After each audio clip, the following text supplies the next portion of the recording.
नमस्कार मित्रों, इस समय मैं मध्य हिमालय राज्य उत्तराखंड में हूँ और यह टाउन आप जो देख रहे हैं पीछे, ये गैरसैंण है। उत्तराखंड की ग्रीष्मकालीन राजधानी का बहुत बड़ा टाउन। यहाँ पर दो अंतर्राष्ट्रीय सीमाओं से जुड़े हुए इस हिमालयी राज्य मध्य हिमालय राज्य की स्थिति पलायन के कारण यहाँ की डेमोग्राफी बहुत अधिक बदल चुकी है। युवा या तो पलायन कर चुके हैं, जिनके पास पैसे हैं वे पलायन कर चुके हैं यहाँ, या तो मध्य वर्ग के लोग हैं अथवा जिनकी सरकारी नौकरी है, ठेकेदार हैं या बड़े व्यापार हैं, वे लोग ही यहाँ पर टिके हुए हैं। अन्यथा अधिकांश बुद्धिजीवियों, शिक्षितों और आउटस्टैंडिंग लोगों का यहाँ आज भी पलायन लगातार जारी है। शहरों की ओर, देहरादून हो, चाहे हल्द्वानी हो, रुद्रपुर हो, काशीपुर हो अथवा उत्तर भारत के अनेकानेक नगर हों, जैसे कि चंडीगढ़ है या दिल्ली है अथवा मुंबई इत्यादि इत्यादि, इन शहरों की तरफ जो है टैलेंट लोगों का पलायन हुआ है और रिवर्स पलायन के बहुत कम चांस दिखते हैं, जिसका कि फ़ायदा भारत के दो दुश्मन चीन और पाकिस्तान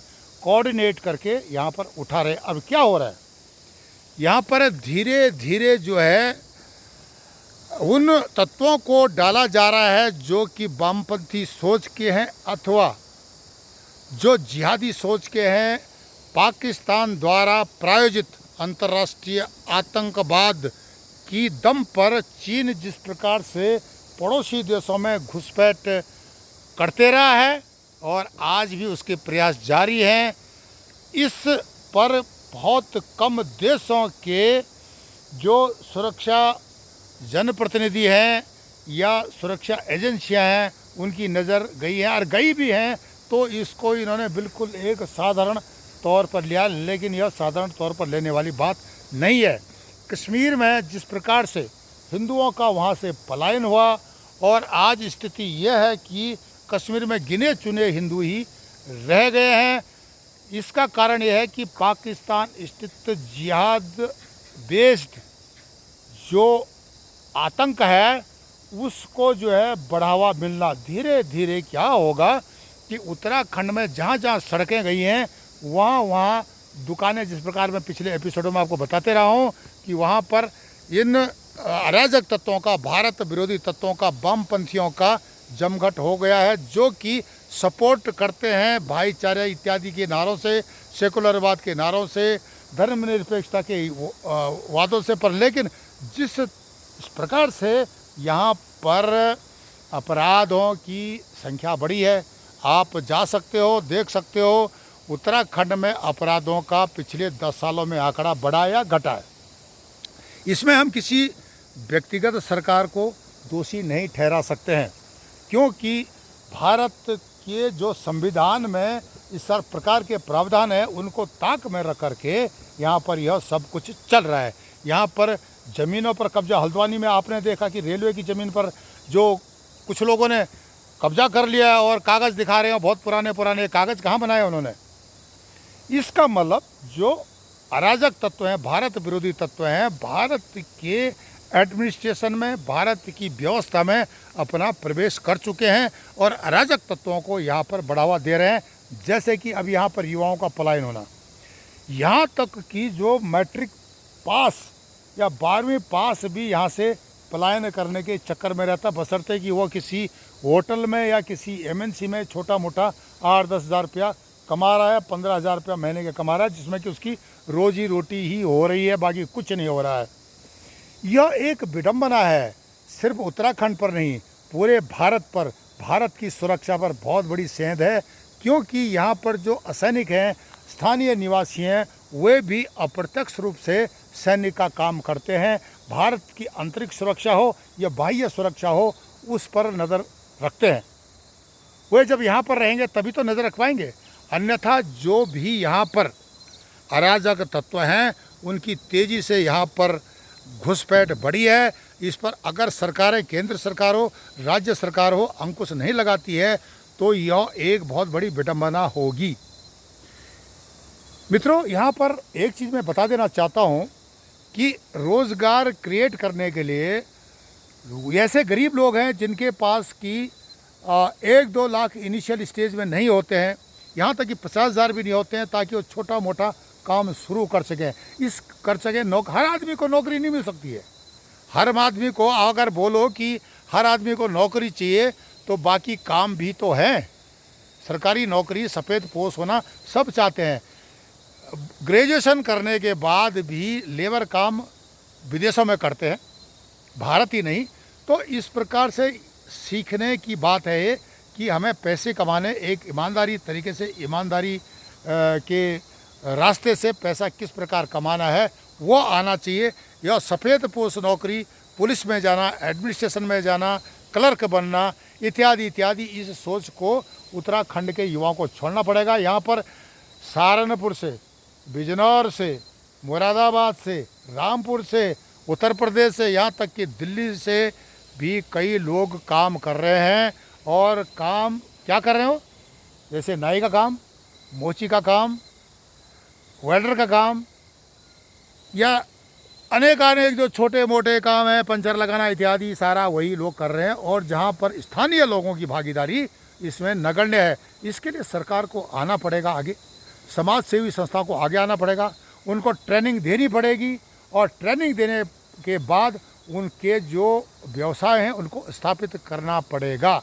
तब जा कर के हम कम बजट में राष्ट्र की सुरक्षा को सुनिश्चित कर सकते हैं, उत्तराखंड से बढ़ते हुए पलायन को रोक सकते हैं। पलायन होने का कारण यही है कि रोज़गार नहीं है।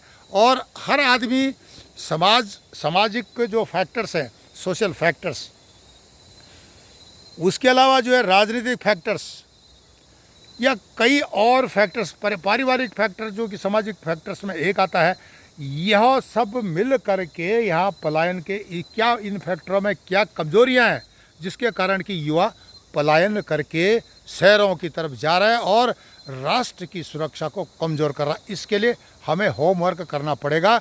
इसमें बुद्धिजीवी हों या जो पैसे वाले लोग हैं, जिनके पास जो इंडस्ट्रिस्ट है, उद्योगपति हैं, शहरों में हैं, उत्तराखंड बेस्ड मूल के हैं या उत्तराखंड मूल के नहीं है, सनातनी मूल के हैं, विदेशों में हैं, उनको आ करके अपनी जो है भूमि, जो कि इन सनातनियों की यह पवित्र भूमि है उत्तराखंड, जहाँ से गंगा मैया का उद्गम होता है, जहाँ पर अनेकानेक प्राचीन सनातनियों के तीर्थ हैं, ऋषि मुनियों की जो है तपस्थली है यह। इसको बचाने के लिए आज पूरे देश को आगे आना पड़ेगा। उत्तराखंड के जनप्रतिनिधियों से, उत्तराखंड के लोगों से, उत्तराखंड के बुद्धिजीवियों से, उत्तराखंड के उन तथाकथित समाज सेवियों से उत्तराखंड का पलायन, उत्तराखंड का अस्तित्व नहीं बचाया जा सकता है। चीन की इस पर नज़र पड़ी है। चीन इसको बर्बाद करने के लिए, उत्तराखंड को तहस नहस करने के लिए वेस्टर्न थिएटर कमांड के माध्यम से बहुत कुछ कर रहा है, बशर्ते कि यहाँ कई उत्तराखंड में बॉर्डर पर मोदी जी ने बहुत अच्छा काम किया है। गांव को, जो एक रेंडेड गांव है, उनको जो है डेवलप किया है, करने का आगे प्लान है, सड़कें बनी हैं, बहुत कुछ हुआ है, इसमें कोई शक नहीं। रेल की लाइन ऋषिकेश से कर्णप्रयाग तक आ रही है। उसके बावजूद भी तेज़ी से जो कि जिहादी सोच के लोग हैं, वामपंथी सोच के लोग हैं, उनका यहाँ पर प्रभाव तेज़ी से बढ़ा है। इसको रोकने के लिए, राष्ट्र की सुरक्षा को सुनिश्चित करने के लिए देश को आगे आना पड़ेगा। नहीं तो यहाँ आने वाले समय में कुछ दिन बाद J&K की तरह स्थिति हो जाएगी। जब सनातनी यात्रा पर आएंगे, चार धाम की हो या अन्य एंशियंट जो प्राचीन धार्मिक स्थल उनकी यात्रा पर आएंगे, तो इनको पत्थर का सामना करना पड़ेगा, जैसे कि कश्मीर में हुआ। कभी भी स्थिति बिगड़ सकती है। कौन सी पार्टी कब सत्ता में आ जाए। खालिस्तानी सोच की सरकार अगर आती है तो यहाँ पर खालिस्तानी अराजक तत्व उधम सिंह नगर में अपना अड्डा और मजबूत कर देंगे। और वे साथ साथ कनाडा बेस्ड खालिस्तानी भारत विरोधी तत्वों को ला करके, बिठा करके, ISI से कोऑर्डिनेट करके उत्तराखंड सेंध लगाएंगे, जहाँ के सैनिक सुदूर सीमावर्ती क्षेत्रों पर तैनात हैं, उनके परिवार यहाँ पर हैं, उसके साथ साथ यहाँ पर एक सेंसिटिव संवेदनशील इस्टेब्लिशमेंट है, सीमावर्ती गांव है, इन पर जो है सेंध लगा सकते हैं। चलो हमने बॉर्डर पर सीमाओं पर तो कर दिया, डेवलप्ड बना दिया, लेकिन जो बीच वाले क्षेत्र हैं वहाँ पर जिस प्रकार से घुसपैठ बढ़ रही है, जिहादी सोच के लोगों की, वामपंथियों की, भारत विरोधी तत्वों की, जिस प्रकार से वे भारत के सुरक्षा चक्र को भेद रहे हैं, सड़क के किनारे अपने अड्डे बना करके, स्लीपर सेलों का इस्टेब्लिशमेंट करके, नाम बदल करके, इत्यादि इत्यादि, इस पर सुरक्षा एजेंसियों को तत्पर होना पड़ेगा। और सुरक्षा एजेंसियों की इतनी संख्या नहीं है जितने की ज़रूरत है आज उत्तराखंड के लिए। तो इस प्रकार से ये जो धीरे धीरे जो चल रहा है, सेंध लग रही है, यहाँ पर उत्तराखंड भारत की सुरक्षा संबंधी जानकारियों को ताक में रखकर, संविधान को ताक में रखकर जिस प्रकार से तोड़ा जा रहा है, यह शोध का विषय है। और आने वाले समय में भारत सरकार को, भारत सरकार के जो केंद्र में जनप्रतिनिधियों को, उत्तराखंड सरकार को इस विषय पर एक कमेटी बिठानी पड़ेगी, एक सोच लानी पड़ेगी, शोध करना पड़ेगा कि ऐसा क्यों हो रहा है, क्यों डेमोग्राफी यहाँ की तेज़ी से बदल रही है, जो कि आने वाले समय में बहुत खतरनाक है। इसलिए हमने यहाँ के युवाओं को जो पलायन की सोच रहे हैं, पलायन करने के लिए बैठे हुए हैं, उस सोच को बदलना है। उनको यहीं पर जॉब क्रिएट करने, चाहे छोटे जॉब है, बड़े जॉब है, उनको क्रिएट करना है। और जिनको सफ़ेद पोश बनना है, वे सफ़ेद पोश भी नहीं बन पाते हैं और उनको आखिरी बुढ़ापे के समय रोटी खाने के भी लाले पड़ जाते हैं। तो यह उत्तराखंड के युवाओं को भी सोचना पड़ेगा कि अब समय बदली हो गया है, समय के हिसाब से वे तरह जो भी रिसोर्सेज है पैसा कमाने के, उनको सही से इस्तेमाल करना सीखें। और ये जो सामाजिक जो झूठी प्रतिष्ठा है ना, उस पर बिल्कुल ध्यान दें। आपको उत्तराखंड के पलायन पर, उत्तराखंड में वर्तमान स्थिति पर, जिस प्रकार से यहाँ डेमोग्राफी चेंज हो रही है, ई गैरसैंण पब्लिक ग्रुप नई नई जानकारियाँ देता रहता है। आप हमारे चैनल ई गैरसैंण को लाइक करें, सब्सक्राइब करें, कमेंट्स करें और शेयर करें। तब तक के लिए नमस्कार, धन्यवाद।